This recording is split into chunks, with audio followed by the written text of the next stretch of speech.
So that's where we wanted to start with this episode. First, we'll get into Maxim Tsyplakov. So we found out yesterday the arbitration dates, and there's a few, but the one that we care about, obviously, is the lone Islander who has an arbitration date, and that's Maxim Tsyplakov. So we talked about him on Sunday on our most recent episode, but we have the official date. It's July 29th, which is a little less than a week. Next Tuesday is when the arbitration hearing would be. Yeah, so that's fast approaching. We've already seen, who is it that had an arbitration hearing scheduled for tomorrow, I think, and signed today. Not that it matters, but effectively puts a timestamp on when this contract needs to be signed, or else someone will decide it for either them, the Islanders, or them, Maxim Tsyplakov's camp. So they have until July 29th to come to an agreement. I don't know why they haven't been able to come to agreement yet. We saw the report. I think all of us from Seven Roster putting him at, maybe it started out at 3. Now it's probably down to 2 million. Where are you on that? Yeah. So do you know what my interpretation of that was? Yes. That Lou was prepared to offer him a contract at $3 million in season. And now Matthew Darche is not at $3 million. He's a little less than that, because wasn't there a quote too from his agent in season that they were hoping for $3 million? I feel like that sounds about right. That sounds right. And like we talked about it before, I mean, if scoring 35 points, you're thinking a fair contract, including inflation, $3.5 million at the most. At the most, maybe a little bit less because Simon Holmstrom just signed for $3.625. But now it's probably less than that. Likely because where is Maxim Tsyplakov going to play in this lineup? Not that he wouldn't have a roster spot. It's just where within the top 12 is he going to play? Yeah, I really, and we did a little bit of this on Sunday, but I really do think that he's going to start the year on the 4th line. Now, the tough thing is, or not necessarily tough, it might end up being okay for the Islanders. I could see there being a lot of movement with the forwards, right? Yeah. Like he could totally start the year on the 4th line. And then if you told me like he ended the year on the 2nd line, I'd go, okay. Because there's going to be like how many guys, Holmstrom, Shabanov, Tsyplakov, Palmieri, Druin. There's a lot of guys that I feel like Duclair, another one that could be moving. Heineman, thank you. Another great one who could be moving their way up and down the lineup. Yeah, there's going to be a lot of volatility in terms of wing, specifically within the top 12, right? You could be playing 4th line one day and playing top line the next. And it's not because we need a more crash and bang type of guy. It's not going to be back in the days where they had, with all due respect, Cal Clutterbuck playing along John Tavares. That it's not going to be the same situation. It's going to be a guy who, yes, can do that if we're talking specifically about Maxim Tsyplakov, but it's going to be a contextual thing where we need a big body who can crash and bang, but has some decent offense as well. He's got some transitional abilities. We've seen he's got some hands. He can make good passes. And if he pulls that together for, let's say, a run of 5-6 games, then you can easily see him jump up the lineup as someone else comes down on a cold streak. Yeah.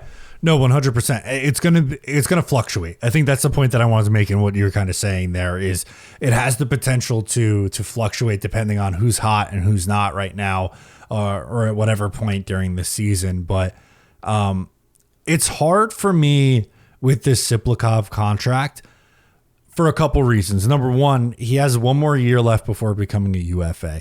And because of that, if he does reach arbitration, he can only get 1 year in arbitration. So my thought, or where my head is at right now, is I'm wondering if Tsyplakov wants multiple years and Matthew Darche is just like, well, I'm going to offer you a 1 year deal because you can file for arbitration all you want, but you're only going to get a 1 year deal at arbitration anyway.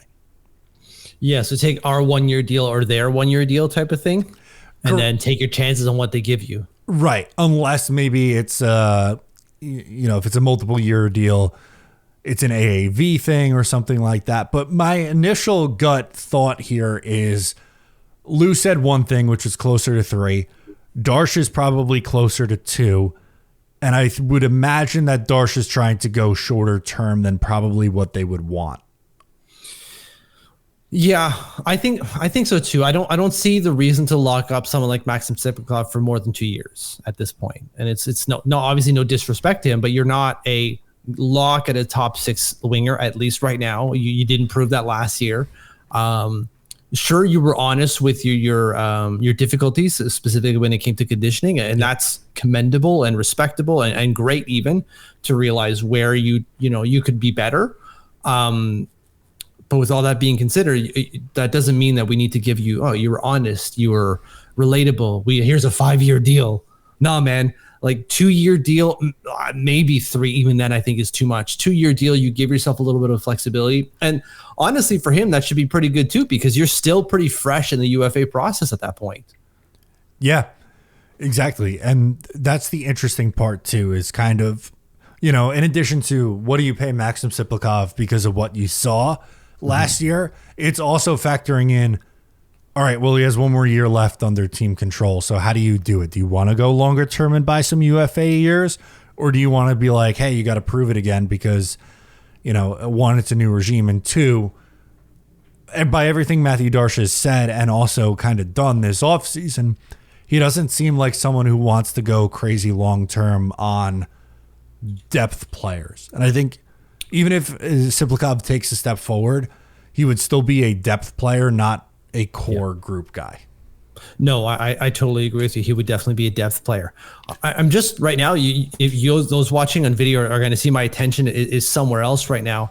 I'm just trying to figure out Maxim Tsyplakov's contract from last year, because I was telling myself, like, why doesn't he just take $2 million? That'd be basically double what he was making last year. But his contract, yes, had a $950,000 cap hit, but there was a $95,000 signing bonus on top of a $1 million performance bonus, with giving him an overall AAV of $1.95 million. So technically a $2 million cap hit isn't necessarily much of a jump, if we're just talking straight up $2 million and not like 2.5, 2.75 or whatever. But I'm trying to figure out what that performance bonus was. And I can't for the life of me find that. Obviously, it's not on cap wages. I'm on Puckpedia now to see if maybe they had something somewhere saying like it's a Class A performance bonus based off of the number of games played. But I can't find anything right now. So I see at Puckpedia, they had, so the cap hit 950,000. But the AAV is listed at 195 with $1 million in performance bonuses, which is kind of what you just kind of laid out there, right? But I don't know what those performance bonuses were. Yeah, there's only certain things that are performance bonus, or that you can give a performance bonus for. Sometimes it's like winning a trophy, right? If you win the Calder Cup, the Calder Trophy, you get $1 million. Or if you hit a certain production point, you can do so as well. I don't imagine he hit it. So I don't imagine he got that $1 million. So his AAV was probably his actual take home, let's assume, was the signing bonus plus the 950. So just over $1 million. So you give him $2.5 million, you've still doubled your salary. And if you take 2.5 over 2 years, well, you're still going back into the UFA status where you could potentially, if you play well enough, double your earnings again. And then the cap's only going up as well, right? So like, a $4 million players in 2 years from now is certainly going to be someone like Maxim Tsyplakov. Yeah, 100%. I mean, he just played last year at his age 26 season. So let's say he signs 2 years for argument's sake. He'd be playing his age 27 and 28 season. If he's putting up, let's say he takes a step forward and is over 40 points the next 2 years, at 29, is someone not going to give him 5 years and over $4 million a year probably? Probably, right? Maybe the Islanders, probably not, but maybe. And at this point for him, it's just like, well, how can I maximize my earnings? Because if you can get $2.5 million, I don't understand why you would say no to that. Maybe you think you're worth more. Fine. Okay, fair. But you haven't proved that. If you like that, make sure to subscribe to Up the Turnpike on Patreon for more exclusive New York Islanders content.